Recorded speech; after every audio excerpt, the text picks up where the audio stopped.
ஒரு பூமழைதான் இங்கு பொழியுது பார் நீ புன்னகை புரிகையிலே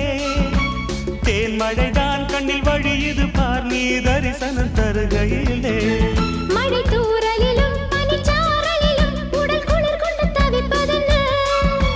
கண் படவும் நீ கை தொடவும் கொஞ்சம் குளிர் விட்டு போவதென்ன